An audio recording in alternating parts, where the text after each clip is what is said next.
Bienvenido a la emisora de Rey de los Reyes y el título de hoy se llama La persona de Cristo.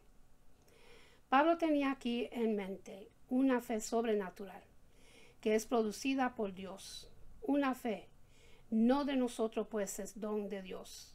En Efesios capítulo 2 versículo 8, Dios nos salvó por su gracia cuando creyeron. Ustedes no tienen ningún mérito en eso. Es un regalo de Dios. La vida eterna es ganada y vivida por fe, que viene de Dios puesta en Jesucristo. La vida eterna, Él ganaba de mi vida por fe que viene de Dios puesta en Jesucristo. Pablo nos dice en Efesios capítulo 2 versículo 8, Dios no pide a los hombres que primero se comporten de tal manera, sino solamente que crean, porque los esfuerzos del hombre de tal manera, sino solamente que crean, porque los esfuerzos del hombre para llevar una conducta recta nunca llegarán a la altura de la medida perfecta de Dios. Y por lo tanto, ningún hombre se puede salvar a sí mismo gracias a sus propias buenas obras. Las obras buenas son un producto de la salvación. Pablo nos dice en Dios no pide a los hombres que primero se comporten de tal manera, sino solamente que crean, porque los esfuerzos del hombre para llevar una conducta recta nunca llegará a la altura de la medida perfecta de Dios. Y por lo tanto ningún hombre se puede salvar a sí mismo gracias a sus propias buenas obras. Y por tanto las buenas obras son un producto de la salvación. En Efesios capítulo 2 versículo 10 dice así: porque somos hechura suya, creados en Cristo Jesús para hacer buenas obras, las cuales Dios preparó de antemano para que anduviéramos en ellas. La salvación no es una mera confesión verbal de ser cristiano, y tampoco equivalente al bautismo o en meditación moral, la asistencia, la iglesia, el recibir los sacramentos o vivir una vida de autodisciplina y sacrificio. La salvación es creer en Jesucristo como Señor y Salvador. La salvación viene como resultado de renunciar a nuestra propia capacidad para hacer el bien, a nuestras obras, nuestro conocimiento y prudencia, para depositar nuestra confianza en la obra de Cristo, consumada y perfecta. La salvación no es una mera profesión verbal de ser cristiano, y tampoco equivalente al bautismo. La fe en la meditación moral, la asistencia a la iglesia, el recibir los sacramentos o vivir una vida de autodisciplina, el sacrificio. La salvación es creer en Jesucristo como Señor y Salvador. La salvación viene como resultado de renunciar a nuestra propia capacidad para hacerle bien, a nuestras obras, nuestro conocimiento y prudencia, para depositar nuestra confianza en la obra de Cristo, consumado y perfecta. Jesús en una ocasión señaló que si no tenemos la fe de un niño, no podemos entrar en el reino de los cielos. Una fe como la de un niño es un requisito previo para ser miembro del reino de Dios. Jesús una ocasión señaló que si no tenemos la fe en mí, no podemos entrar en el reino de los cielos. Una fe de un niño es un requisito previo para ser miembro del reino de Dios. Existe una diferencia, sin embargo, entre una fe como la de un niño y una fe infantil. La Biblia nos llama a ser niños en la malicia, pero maduros en nuestro entendimiento. La fresa es simple, pero no simplística. Existe una diferencia, sin embargo, entre una fe como la de un niño y una de infantil. La Biblia nos llama a ser niños en la malicia, pero maduros en nuestro entendimiento. La fe salvífica es simple, pero no simplista. La fe salvífica implica el contenido. No somos justificados por creer en cualquier cosa. Algunos han dicho, ni importa lo que uno crea, siempre y cuando sea sincero. Este sentimiento es radiadamente opuesto a la enseñanza bíblica. La Biblia nos enseña que es lo que queremos. Es muy importante. La sinceridad por sí sola no es suficiente para la justificación. Podemos estar sinceramente equivocados. La sana doctrina, al menos en lo que concierne a las verdades fundamentales del Evangelio, es un ingrediente necesario de la fe salvífica. La sana doctrina, al menos en lo que concierne a las verdades fundamentales del Evangelio, es un ingrediente necesario. La fe santifica, creemos en el Evangelio, en la persona y la obra de Cristo. Esto es una parte integral de la fe salvífica. Si nuestra doctrina es herética en los fundamentos, no seremos salvos. Si, por ejemplo,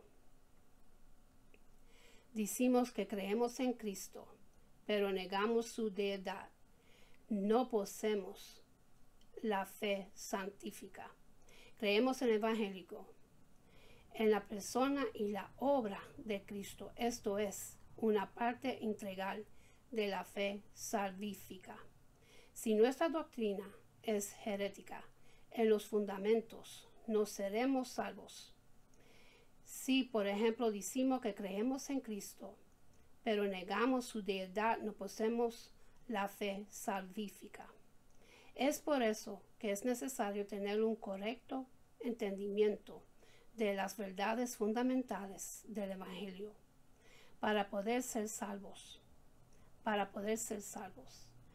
Un entendimiento correcto de ellas no es suficiente para ser salvos. Un estudiante puede sacar la nota máxima en un examen de teología cristiana entendido todas las verdades del cristianismo sin afirmar personalmente que son verdad. La fe salvífica implica una confianza y una dependencia personal sobre el Evangelio. La confianza comprende la voluntad de más de la mente. Tener la fe salvífica requiere que amemos la verdad del Evangelio y que deseamos vivirla, confiamos de corazón y en dulzura y el amor de Cristo Jesús. La fiesta demífica incluye en la afirmación de la mente a la verdad del Evangelio, pero aún si las creemos en el Evangelio. Todo el que se acerca a Cristo para obtener salvación debe por lo menos tener un entendimiento básico de quién es Cristo y cómo suple en nuestra necesidad de salvación. Por tanto, una explicación de los hechos concernientes a la salvación debe incluir por lo menos lo siguiente. En la predicación humana del Evangelio hay que incluir 3 elementos importantes. El primero, explicación de los hechos respecto a la salvación. Todo el que se acerca a Cristo para obtener salvación debe, por lo menos, tener un entendimiento básico de quién es Cristo y cómo suple nuestra necesidad de salvación. Por tanto, una explicación de los hechos concernientes a la salvación debe incluir por lo menos lo siguiente: a todos han pecado, la pena del pecado es muerte. Explicación de los hechos respecto a la salvación: todo el que se acerca a Cristo para obtener salvación debe por lo menos tener un entendimiento básico de quién es Cristo y cómo suple en nuestra necesidad de salvación. Por tanto, una explicación de los hechos concernientes a la salvación debe incluir por lo menos lo siguiente: a todos han pecado, la pena del pecado es muerte. Romanos capítulo 3, versículo 23 dice así: pues todos hemos pecado, nadie puede alcanzar la meta gloriosa establecida por Dios. La pena del pecado es muerte. Romanos capítulo 6, versículo 23 dice así: pues la paga que deja el pecado es la muerte, pero el regalo de Dios es la vida eterna por medio de Jesucristo nuestro Señor. Jesucristo murió para pagar la pena de nuestros pecados. En el libro de Romanos capítulo 5 versículo 8 dice así: pero Dios mostró el gran amor que nos tiene al enviar a Cristo a morir por nosotros cuando todavía éramos pecadores. Pero entender esos hechos y incluso convenir en que son verdad no es suficiente para que la persona sea salva. Tiene que haber una invitación y a una respuesta personal de parte del individuo a que se arrepienta de sus pecados y confíe personalmente en Cristo. Cuando el Nuevo Testamento habla de las personas que aceptan la salvación, habla en términos de una respuesta personal a una invitación de Cristo mismo. Esa invitación queda generosamente expresada, por ejemplo, en las palabras de Jesús. En el libro de Mateo, capítulo 11, versículo 28 hasta el 30, dice así: luego dijo Jesús: vengan a mí todos los que están cansados y llevan cargas pesadas, y yo les daré descanso. Póngase mi yugo, déjenme enseñarles, porque yo soy humilde y terno de corazón, y encontrarán descanso para el alma. Pues mi yugo es fácil de llevar y la carga que les doy es liviana. Juan también habla de la necesidad de una respuesta personal cuando dice en el libro de Juan capítulo 1 versículo 11 y el 12, y dice así: vino a los de su propio pueblo y hasta ellos lo rechazaron, pero a todos los que creyeron en él y lo recibieron les dio el derecho de llegar a ser hijo de Dios. Al martillar la necesidad de recibir a Cristo, Juan también apunta a la necesidad de una respuesta individual. A los que están en la iglesia tibia, que no se daba cuenta de su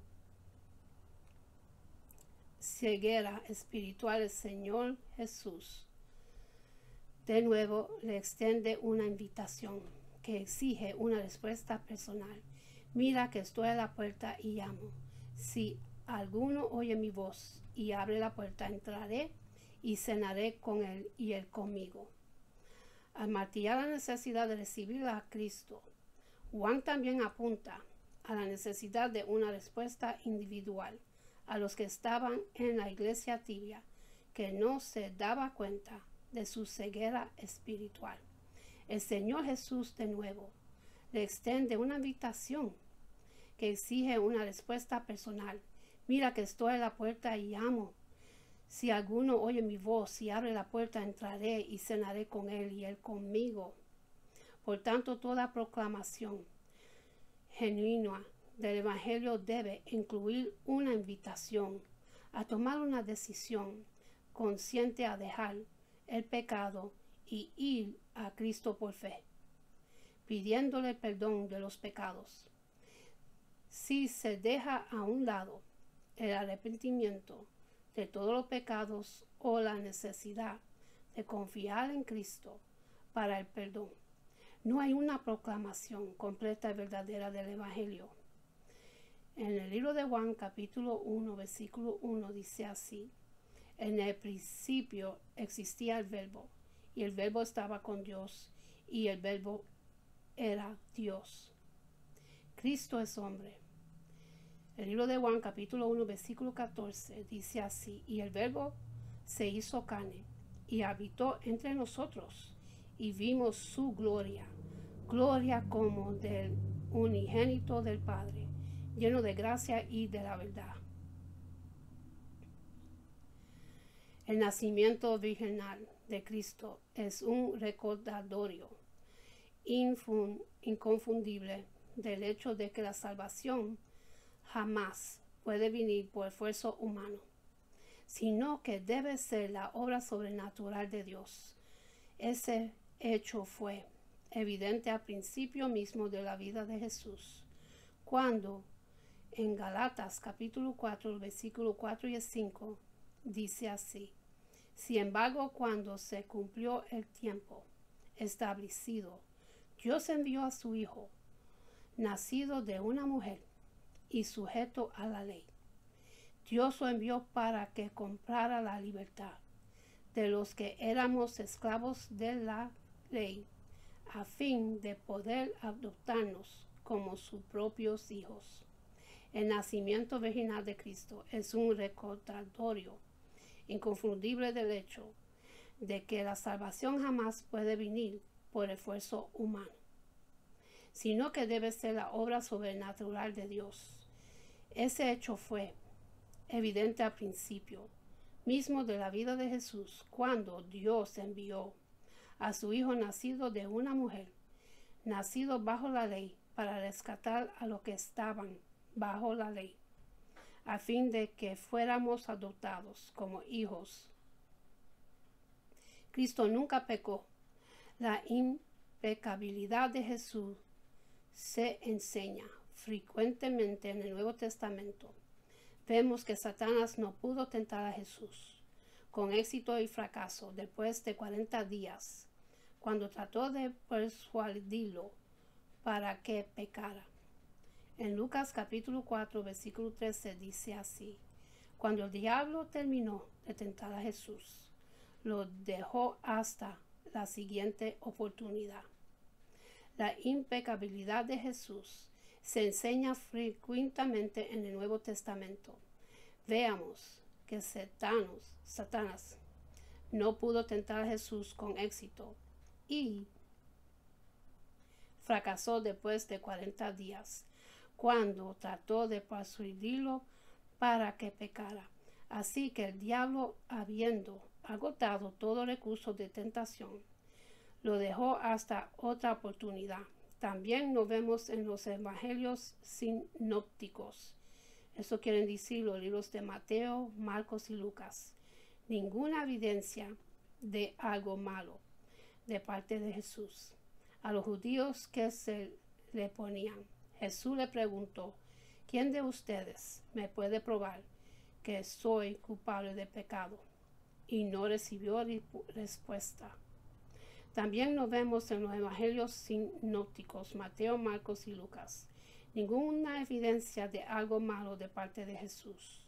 A los judíos que se le oponían, Jesús le preguntó, y en el libro de Juan capítulo 8, versículo 46 dice así: ¿quién de ustedes puede con toda sinceridad acusarme de pecado?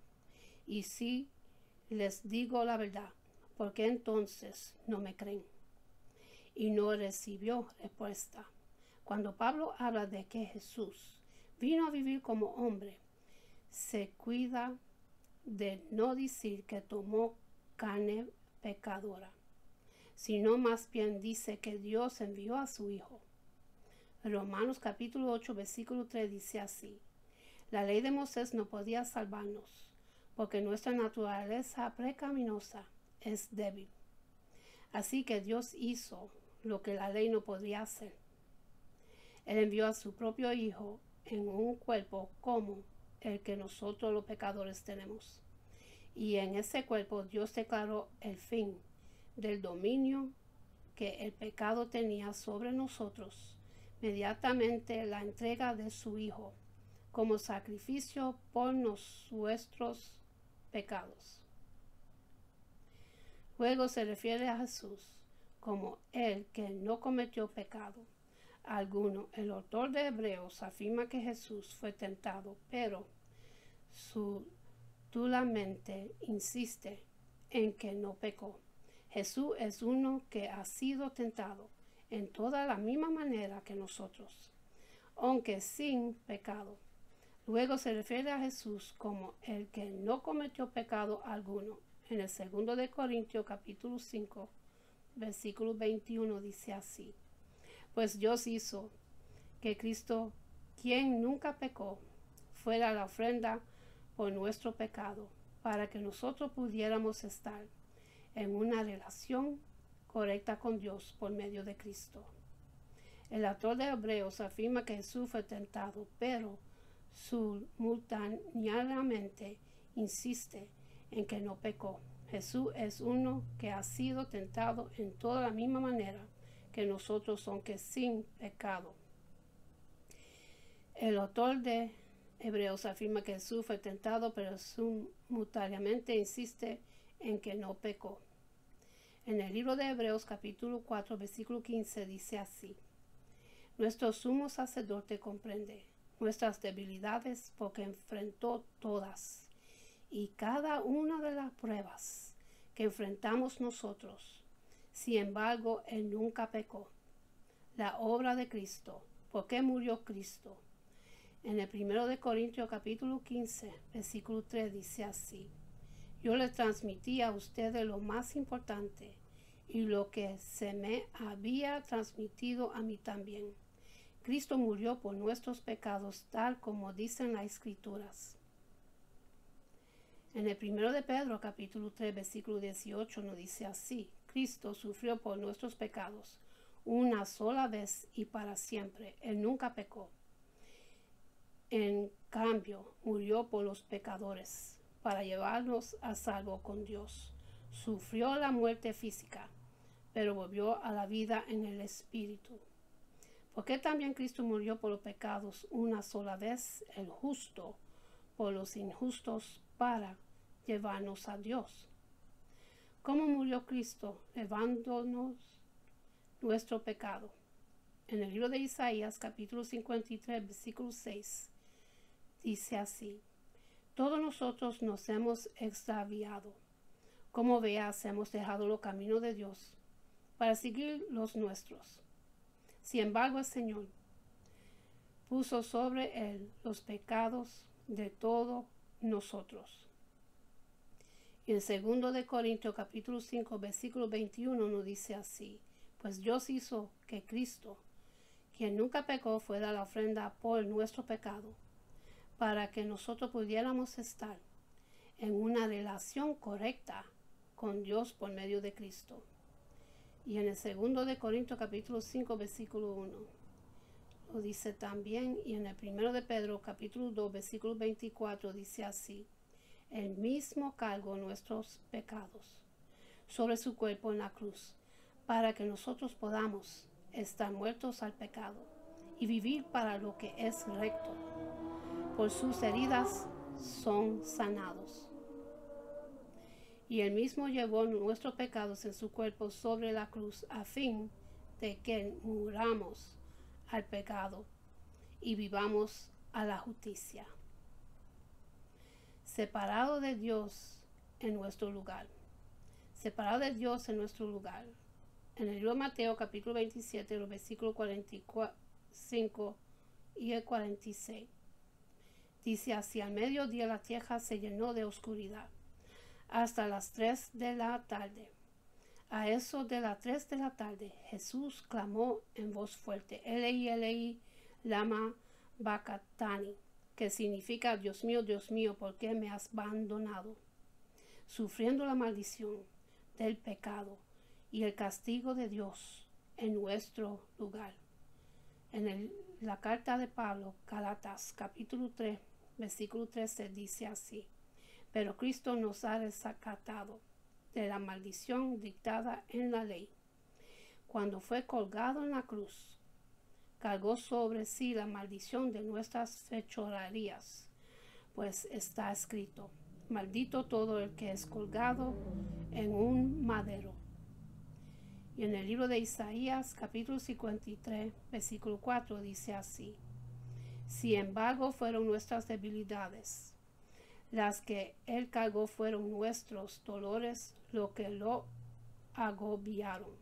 Y pensamos que sus dificultades eran un castigo de Dios, un castigo por sus propios pecados. Ciertamente llevó nuestras enfermedades y carga con nuestros dolores. Con todo nosotros le tuvimos por azotado, por herido de Dios y afligido. Mas él fue herido por nuestras transgresiones, molido por nuestras iniquidades. El castigo por nuestra paz cayó sobre él, y por sus heridas hemos sido sanados. Todos nosotros nos descarriamos como ovejas, nos apartamos cada cual por su camino. Pero el Señor hizo que cayera sobre él la iniquidad de todos nosotros. En Isaías capítulo 53, versículo 10, dice así, formada parte del buen plan del Señor, aplastarlo y causarle dolor. Sin embargo, cuando su vida sea entregada en ofrenda por el pecado, tendrá muchos descendientes. Disfrutarían de una larga vida y en sus manos el buen plan del Señor prosperaría. Pero quiso el Señor quebrantarle, sometiéndole a padecimiento. ¿Fue la muerte de Cristo suficiente para salvarnos? En el libro de Juan, capítulo 19, versículo 30, dice así, entonces Jesús, cuando hubo tomado el vinagre, dijo, consumado es, y inclinó la cabeza, entregó el espíritu. Hebreos capítulo 9, versículo 26 dice así, si eso hubiera sido necesario, Cristo tendrá que haber sufrido la muerte una y otra vez, desde el principio del mundo. Pero ahora, en el fin de los tiempos, Cristo se presentó una sola vez y para siempre, para quitar pecado mediante su propia muerte en sacrificio. Pero ahora, una sola vez, en la consumación de los siglos, Cristo se ha manifestado para destruir el pecado por sacrificio de sí mismo. ¿Qué sucedió 3 días después de la muerte de Cristo? En el 1 de Corintios capítulo 15 versículo 3 dice así, yo les transmití a ustedes lo más importante y lo que se me había transmitido a mí también. Cristo murió por nuestros pecados, tal como dicen las Escrituras. Fue entregado al tercer día, fue levantado de los muertos, tal como decían las Escrituras. Y en Romanos capítulo 4, versículo 25 dice así, él fue entregado a la muerte por causa de nuestros pecados y resucitado para hacernos justos a los ojos de Dios, el cual Cristo fue entregado por causa de nuestras transgresiones y resucitado para nuestra justificación. Y con esto termino, mis hermanos, y para los que quieren recibir a Jesucristo en su corazón, para que su nombre esté escrito en el libro de la vida, repiten conmigo la oración de salvación y dice así, Padre Celestial, en el nombre de Jesús, yo me arrepiento de mis pecados y abro mi corazón para que Jesús venga dentro de mí. Jesús, yo Creo que tú eres mi Señor y Salvador y muriste en la cruz por mis pecados. Lléname con tu Espíritu Santo. Gracias al Padre por salvarme. En el nombre de Jesús. Amén. Y en Sehar le voy a hacer una oración que es una promesa grande de Jehová de los ejércitos que se lo entregó a Moisés para su pueblo, para sus hijos, para que tengamos bendiciones. Él siempre tiene muchas promesas buenas para cada uno de nosotros de bendición y para cosas buenas. Se consigue en el libro de Números, capítulo 6, los versículos 24 hasta 26, dice así. Jehová te bendiga y te guarde. Jehová haga resplandecer su rostro sobre ti y tenga de ti misericordia. Jehová hace sobre ti su rostro y ponga en ti paz. Con esto lo dejo, mis hermanos, que Dios me los bendiga, me los guarde, que tengan una buena noche, buen amanecer y acuérdense a darle gracias a Dios por otro día más de vida y hasta la próxima. Amén.